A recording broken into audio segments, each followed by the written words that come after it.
שלום לכולם, כאן דניאל נבון מטריידינג אייל. בסרטון הקרוב אני אציג לכם את קובץ האקסל שבניתי לצורך ניהול פיננסי של משק הבית.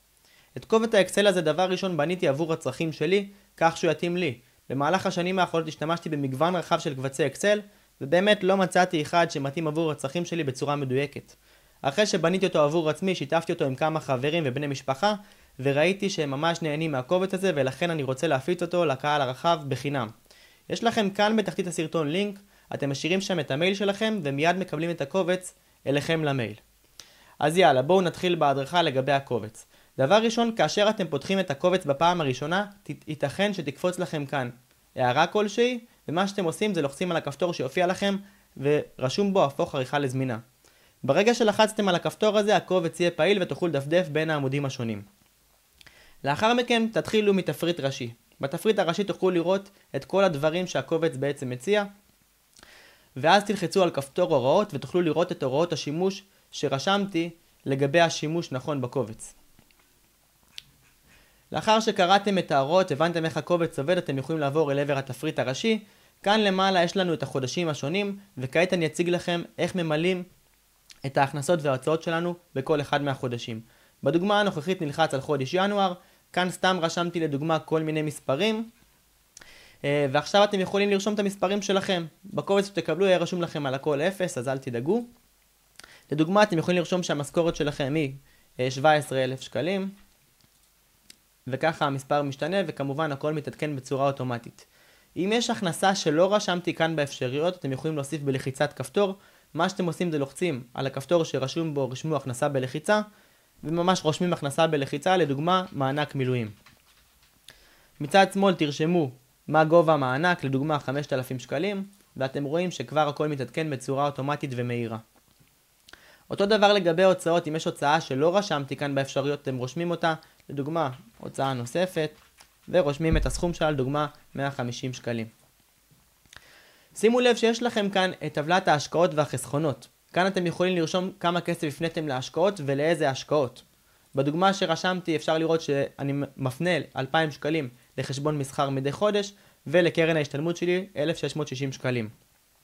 אם יש לכם השקעות נוספות שאתם מבצעים, חסכונות שאתם מבצעים, אתם יכולים להוסיף כאן בלחיצת כפתור, לדוגמה השקעה נוספת, ולרשום מה הסכום שלה.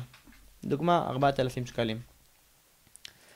ככה בעצם זה עובד, ככה בעצם משתמשים בטבלאות השונות כאן. כמו שאמרתי, מספרים שרשמתי, סתם לצורך הדוגמה, אתם תקבלו טבלה ריקה מבחינת מספרים ותמלאו בעצמכם. לאחר שמילאתם את הדברים, אתם יכולים לראות כאן את סיכום ההוצאות החודשי שלכם, בעצם על מה הוצאתם את הכסף. אפשר לראות פה בצורה גרפית מבחינת אחוזים, וכאן בצורה ממש מספרית כמה כסף הוצאתם על כל אחת מהקטגוריות השונות. לאחר מכן יש לכם פה למטה טבלת רישום הוצאות בצורה חופשית. אם לדוגמה אתם משתמשים בכרטיס אשראי, אז אין לכם באמת צורך בטבלה הזאת, אתם לא תשתמשו בה. אתם פשוט יכולים לרשום כאן בסוף החודש יחד עם בן או בת הזוג, ממש ברבע שעה, את כל ההוצאות וההכנסות שלכם במהלך החודש, וזהו. אבל אם אתם משתמשים במזומן ואתם רוצים לעקוב גם אחרי המזומן שלכם בצורה יעילה, אז יש לכם פה למטה טבלת רישום הוצאות בצורה חופשית. בדוגמה כאן רשמתי שקניתי קפה בראשון לראשון, בשני לראשון ובשלישי לראשון.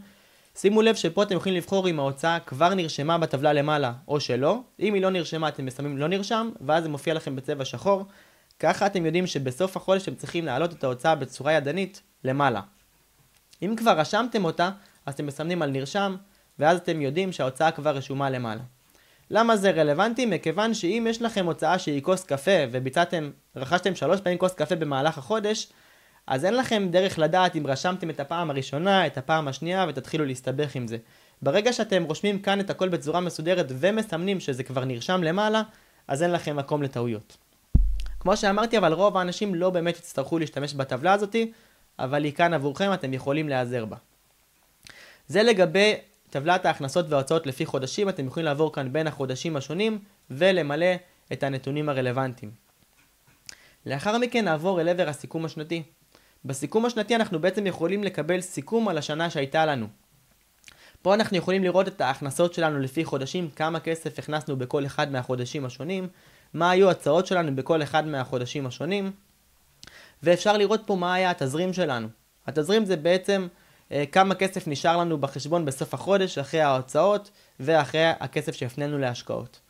שימו לב שכאן התזרים הוא חיובי, בעצם התזרים היה חיובי על סך 36,000 שקלים במהלך השנה שהצגתי כאן, אבל זה שהתזרים חיובי זה לא סוף הסיפור. בעצם המטרה היא שהתזרים יהיה חיובי, אבל קצת חיובי.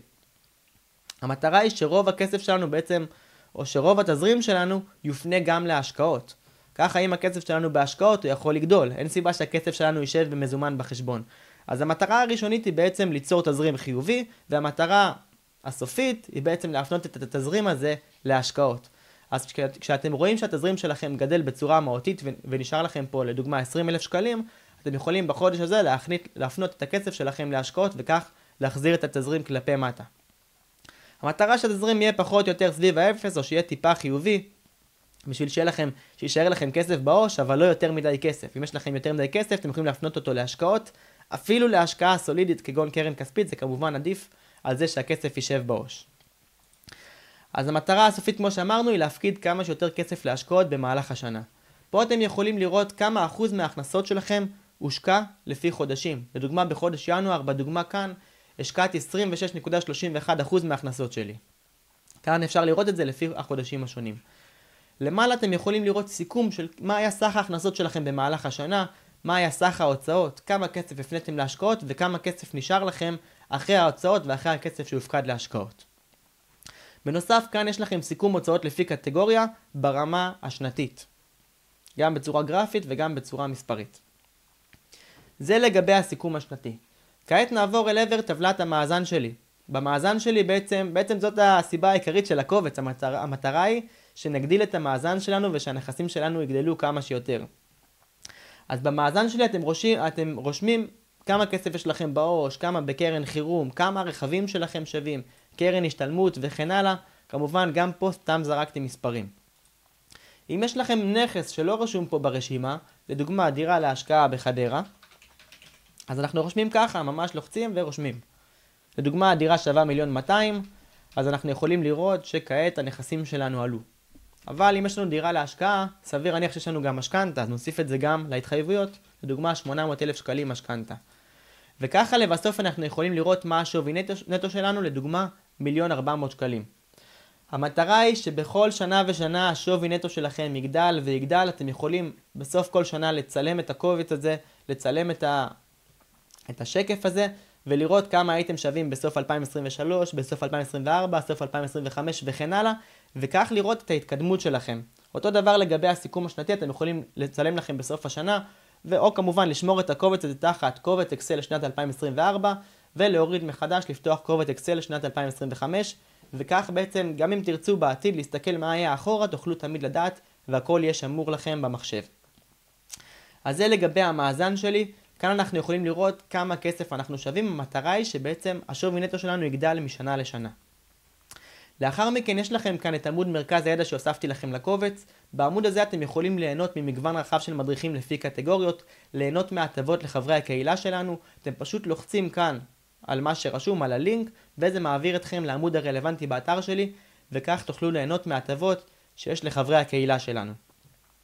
מעבר לכך, אתם מוזמנים לעקוב אחרי בפלטפורמות השונות. מדי יום אני משתף מידע מעניין לגבי כסף, לגבי שוק ההון ולגבי כל מה שקשור בעניינים הפיננסיים שלנו.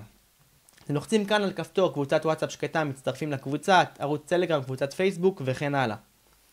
אז זה לגבי הקובץ של אקסל, הכנסות והוצאות שבניתי עבורכם. אני מקווה שאתם תהנו מהקובץ הזה. אני באופן אישי משתמש בו בכל חודש וחודש, ולגמרי נהנה ממנו. בסוף, כמו שאמרתי, בניתי אותו דבר ראשון למטרות שלי, לצרכים שלי. אז זה לגבי הסרטון הזה. אני מקווה שהוא היה לימודי עבורכם. ניפגש בקהילות שלנו, אתם מוזמנים להצטרף.